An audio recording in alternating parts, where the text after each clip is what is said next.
با درود به یکایک شما بینندگان عزیز، شما برنامه خبری رادیو آزادی را مستقیما تماشا دارید و من شعله گل خوجه هستم در خدمتتان عزیزان.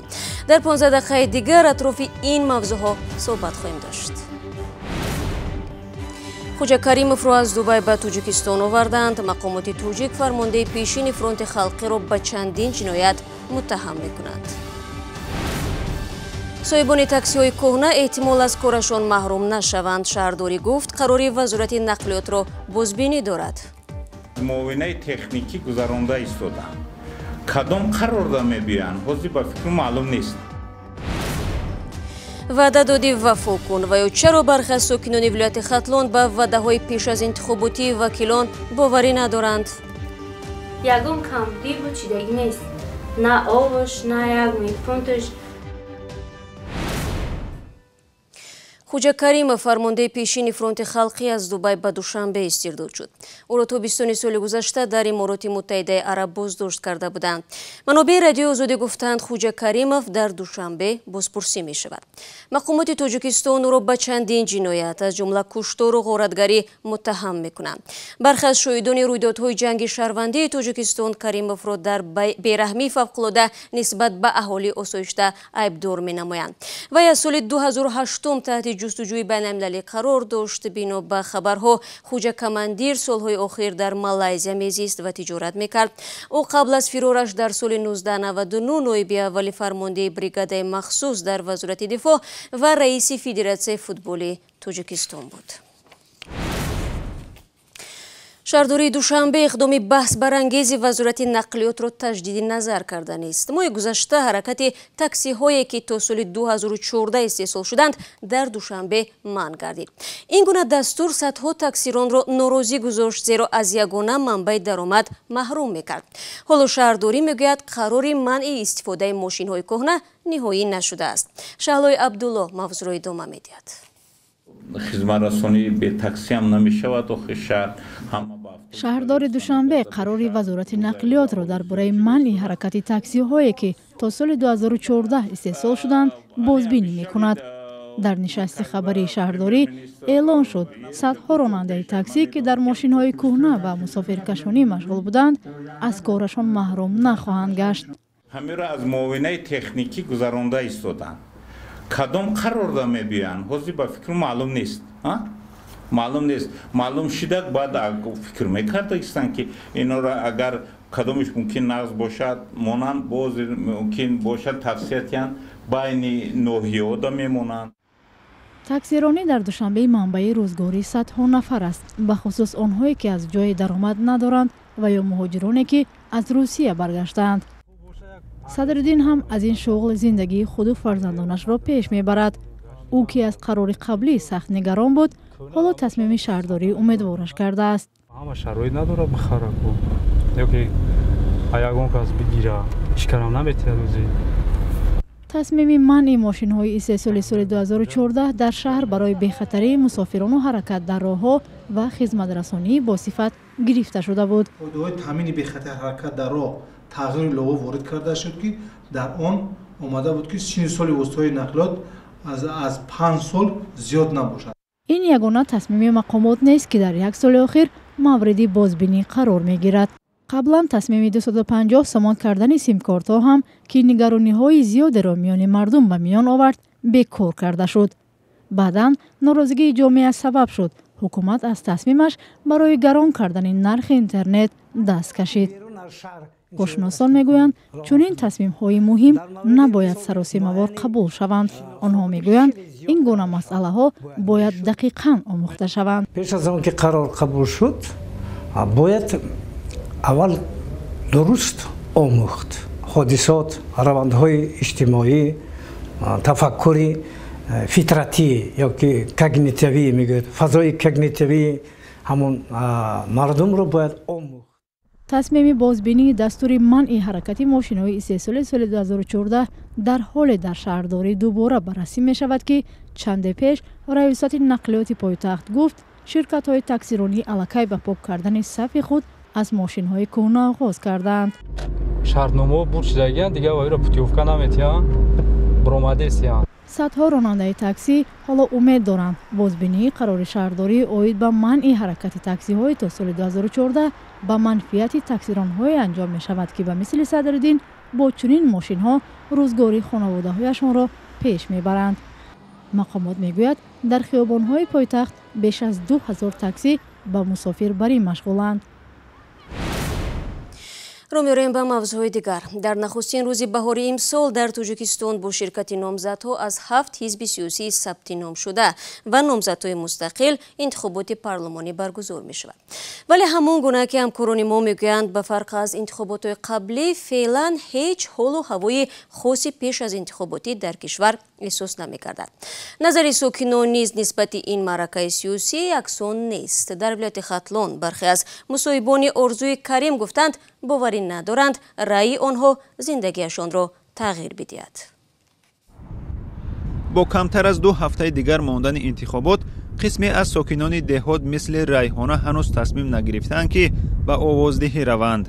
ریحانه میگوید که ساکنان دهه از نداشتن آب آشامیدنی، بنگاه طبی و طبیب رنج میکشند، مشکلی که وکیلان قبلی وعده حل آن را داده بودند. دیگه دل ما همین انتخابات هم موندگیه که وقتی که اینقدر میرفتیم دست میموندیم که همون وای شود هیچی یگان جای ما را کم دیمونه بود نکرد. دیگه دیلمونه همه چی موندگیه، دیگه رفتن نرفتن ما هیچیه. مشکل حل نشده ده مانع رفتن ریحانه به انتخابات باشد، برخی دیگر ساکنان دوره راه را بهانه دیگر می‌دانند. در این دهه مشعل ناحیه وخش زیاده از 80 خواجگی زندگی می‌کند. روز 1 مارس ساکنان باید به دهه همسایه که 3 کیلومتر دور است برای آوازدهی روند. یکی مردین‌ها که رفتن خزانه کنن روند. نمیشه که حتما همون بریم شرایط نیست، شرایط که باشه معلوخی اول ماشین اخمون که نیست شده میریم. نظر به دهها در مرکز ناحیه ها شعار و آوازه ها از معرکه مهم سیاسی درک میدهد. چه نمیریم انتخابات برای هر کس هم بکنه، هر کس برای خودش یک آواز حل میکنه. مثلا اگر 99 باشه یک دقیقه سر میشه. روز انتخابات نصیب باشه نامزدی ارزنده ده چی میتیم آواز میتیم روز 1 نصیب باشه. 241 داوطلب برای صاحب شدن به 63 کرسی مجلس نمایندگان وارد سبقت شدند. بینندگان عزیز، به شما اطلاع میدیم که در روزهای انتخابات و بعد از آن یعنی 1 و 2 مارس بخش تاجیکی رادیو آزادی برنامه‌های خبری خود را به مراتب بیشتر میکند. در روز انتخابات حداقل 3 برنامه نیم ساعتی در پخش مستقیم منظورتان میگردد تا اینکه شما توانید از جریان برگزاری این معرکه سیاسی به پرگی آگاه باشید. اگر شما نیز از رفت انتخابات عکس و یا نواری میگیرید لطفاً در اختیار ما بگذارید.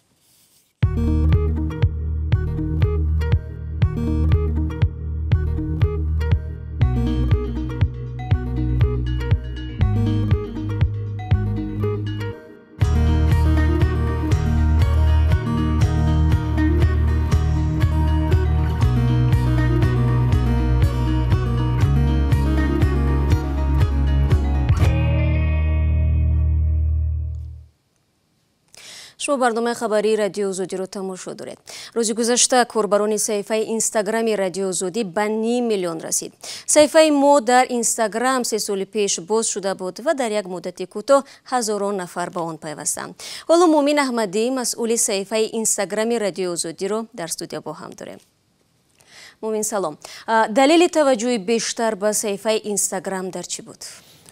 تشکر شهلا. قبل از همه به کاربران صفحه آزادی در اینستاگرام تشکر میگویم که به صفحه ما پیوستند و به ما الهام بخشیدند تا برای آنها بیشتر کار کنیم. صفحه ما در اینستاگرام دریچه نوی برای دریافت آخرین تحولات تاجیکستان و جهان است. سبب دیگری توجه این است که اینستاگرام کوتاه بیانی را تقاضا میکند. نوار را هم اکثرا نباید بیشتر از 1 دقیقه زیادتر باشد. البته حالا اینستاگرام رشد یافته است و بخشی IGTV باز شده است. ما کوشش کردیم که در همه بخش‌های اینستاگرام آن چیزی که کاربران از ما انتظار دارند نشر کنیم. همکاران ما با کاربران هم خوب بودند و نوارهایی که آنها برای همکاران ما میفرستادند نشر میکردیم و سربیننده بودند. خب مومین، ما شاهد اون بودیم که تیم اینستاگرام مخلصان خود را با رسیدن به قله میلیونی تبریک کرد و در جواب زیاده از 400 پیامی تبریکی گرفت. مردم بیشتر چی ها می نوشتند؟ بله شهلا، آنها از موفقیت ما اظهار خرسندی میکردند، اما همچنین موضوعی رو پیشنهاد میکردند که ما باید پیگیری کنیم، از ابله گرفته تا کروپسی، از وضع این مهاجران گرفته تا کرونا ویروس یا انتخابات در تاجیکستان و غیره. ما خیلی شادیم که کاربران قاعده ها و آداب بحث را همزمان رعایت میکنند. این هم یک دعوت ما از آنها بود که بیشتر فکر و عقیده نویسند تا تحقیر یا کشوکش. باری دیگر از کاربران خواهش داریم که هنگام نوشتن شهر آداب را رعایت کنند. بسیاری ها یک نظری بسیار خوب می نویسند ولی یک کلمه تحقیرآمیز استفاده میکنند که ما مجبور میشویم به خاطر آن تمام شهر را پاک کنیم. از بیننده های شما نیز یعنی صفحه یوتیوب نیز دعوت میکنیم به صفحه اینستاگرام رادیوی آزادی همراه شوند، پشیمان نخواهند گشت. سپاس مومین برای صحبت و البته تشکر به یکایک کاربران رادیو آزادی که خبرهای ما را در تمام شبکه‌های اجتماعی از جمله در یوتیوب نیز پیگیری میکنند. در سالهای آخر ساختمان منزل در تاجیکستان زیاد شده، در مناطق مرکز و کنارهای پایتخت بلند آشیانه‌ها قامت افروختند. در بعضی موارد این ساختمان‌ها با بحث‌های مالکانی شرکت و مردم همراه است چون با همدیگر زبان نمی‌یابند. برای یوسفی و زرنگیزی نوروشو درباره چند عائله نقل می‌کنند که با وجود تخریب شدن بنا نمی‌خواهند منزل‌های خود را ترک کنند. 6 خانواده ساکن کوچه عینی شهر دوشنبه که در 2 بینای زیر نقشه تخریب قرار دارند نمیخواهند منزل‌های خود را ترک کنند. آنها میگویند با شرکت کمالات ساختمان که مسئول ساختمان بینای نوی معاصر در جای این منزل‌ها را دارند به موافقه نرسیدند. میخوایم که یا خونه ما بگیرنم خالی یا که وایمون بکنن خیلی پیشنهادی نقض بکنن که ما بخزیم، ما در این آوازی بگیرن ما سرازو میخزیم ایجمون خونمون خالی میکنیم. این ساکنان در شرایط زندگی دارند که برچیدن در و تیرزه های خانه های خالی شده شروع شده است. اما چون چند ساکن این منزل ها خانه هایشان را ترک نکردند، شرکت کمالات ساختمان نمیتواند تخریب پوره آن منزل ها را شروع کند. چرکین مسور خوب درونی خوب با زندگی دارم. بخیر کنید خنک خانه من سویتو زد کشت همه چیزام شکست سوختگی و نم آب و سویت نداره. ساکنان آن منزل ها میگویند با پیشنهاد اجاره پولی شرکت و وعده خانه کلانتر پس از انجام ساختمان چندان باور ندارند. آنها با چند مقامات از بالای شرکت کمالات ساختمان شکایت کردند اما تا هنوز هم به موافقه نرسیدند. 2,500 پول میتیاد، یک ماه پولی کвартира аренда پولی. یک ساله، یک ساله میتیاد دیگه نمیتیاد. دیگه معلوم نمیتیاد نمیتیاد. حاضر و همه خلکی آدم نمیداند پگه چی میشد. اما چی به باوری میکنیم؟ امروز این خانه میریم پگه وای خانه میریم.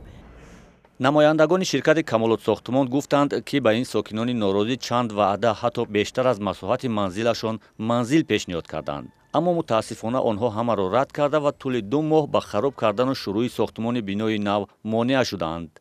این شرکت میگوید هر روز تأخیر در ساختمان برای این شرکت زیانی مالی میآورد و از بالای ساکنان به دادگاه شکایت برده و منتظر قرار دادگاه است.